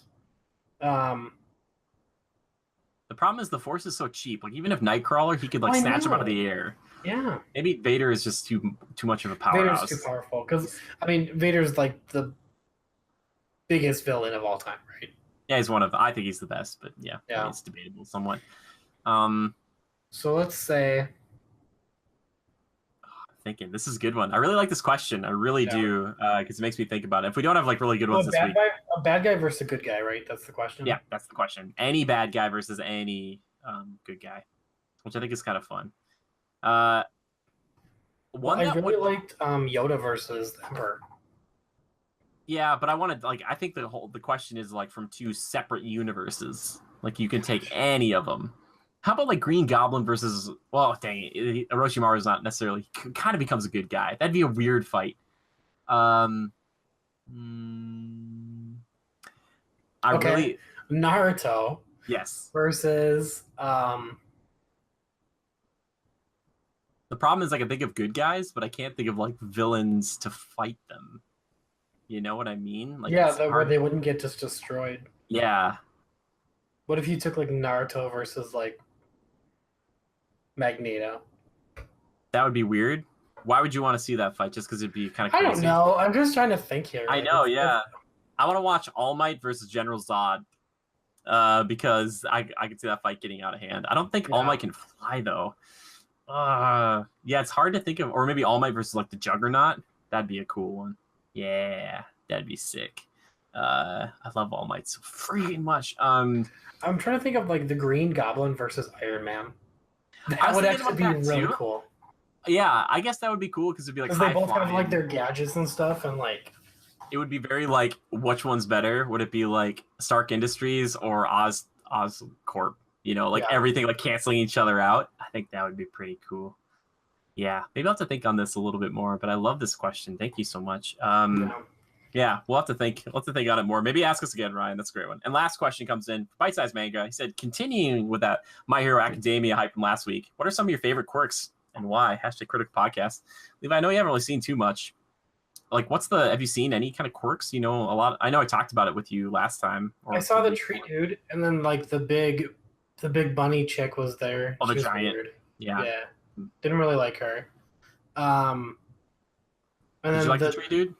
He was cool. Yeah. Okay. All Might versus Frieza. There you go. That might happen in Jump Force, by the way. I think they didn't talk about it, but I think they're going to put My Hero Academia characters in Jump Force. Really? Wow. Yeah. Apparently, people had asked about it. They're like, "We're not talking about it at this time," and I'm like, "Oh, you definitely are." Like, I was like, yeah, because you could easily say no. You could easily be like, "No." But the thing is, even if they don't, like, then that's on the DLC package right away. They're like, "All right, quick, let's do it," because people are asking for it. Yeah. So For me, once you get to him, Todoroki's really cool. He's got the ice and the fire. That's probably my favorite quirk because it's got so many things you can do with it. There's so much utility, so much offensive and defensive capabilities with it. Gives me that Gaara vibe. Might be my favorite quirk. Also, Bakugo, who can make explosions with his hands. That's a sick, like with his sweat. Is very cool, and he does a lot of fun stuff with that. I think it'd be cool to see like Yu Yu Hakusho versus like a Marvel character. Oh, like versus like Hawkeye or something. Okay, but that'd be interesting. But who's the best? I mean, they're both heroes, right? No, when Hawkeye gets taken over and he's a bad guy for a second. Yeah, he's mind controlled Hawkeye versus I forget Yusuke Urameshi. Yusuke's just like he's just like shooting and then like. Hawkeye just puts one right in his head. Just there you go. Legolas versus Hawkeye. Who would win? Yeah, are there like bad archers? I'm trying to think of like a bad man archer. There probably are. I just can't. Or like Bullseye. You put Legolas like versus Bullseye, you know, or something. Yeah, kind of. But Bullseye can just snipe you without anything, right? Another Bullseye. What? I don't really understand Bullseye. He can just do. He can make. He's very good aim.